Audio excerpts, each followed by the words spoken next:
advanced science of corrosion, energy, measurement and the Alexander cell. Before we begin, subscribe, like and share this video. Not for the algorithm, but because what you are about to see needs to be tested, challenged and validated by real people using real instruments. We are presenting what we believe to be the most advanced practical understanding of corrosion science available today, because our work connects the origin of energy itself from the beginning of the universe right through to what is happening inside pipelines right now.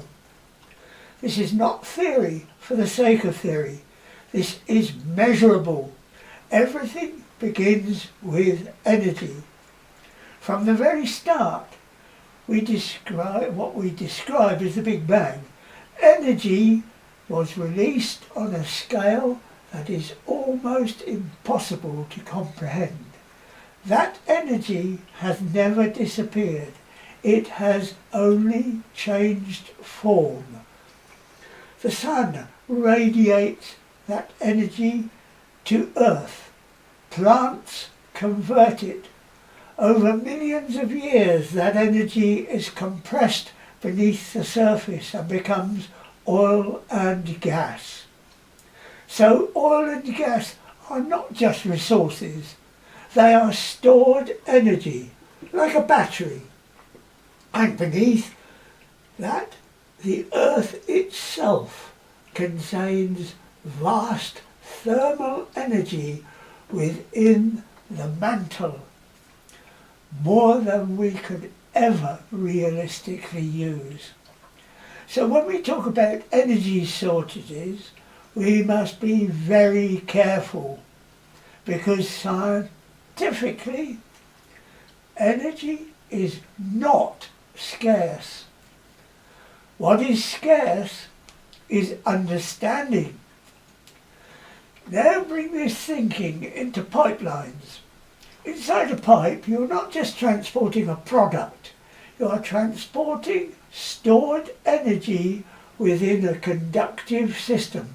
And that matters, because energy always redistributes itself through available paths. This is where conventional corrosion theory begins to fall short. It often separates internal and external systems, but in reality they are connected through conductivity, resistance and electrical balance. This is not speculation, this is where measurement comes in. If you want to move beyond opinion, you must measure. And this is why the Alexander cell changes everything.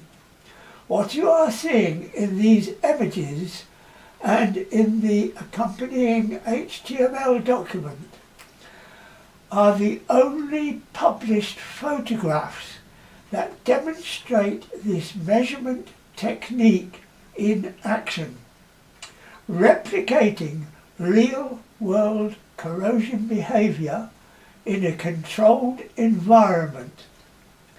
Let's walk through what this data shows. In picture 53, we observe the resistance in the measuring circuit when no electrolyte bridges the top electrodes. The system is effectively open. Resistance is high. In picture 54, when the electrodes are connected by an electrolyte sample, resistance drops significantly. This is the first clear demonstration that conductivity directly alters the circuit behaviour. In picture 55, when more water is introduced, resistance drops even further. the conductive path improves exactly as predicted by basic electrical laws. In picture 56, as the system begins to dry, resistance increases again, like when the tide goes out. In picture 57, we confirm this behaviour from another angle. What you are seeing here is not theory, it is real-time measurement of how conductive paths change electrical behaviour.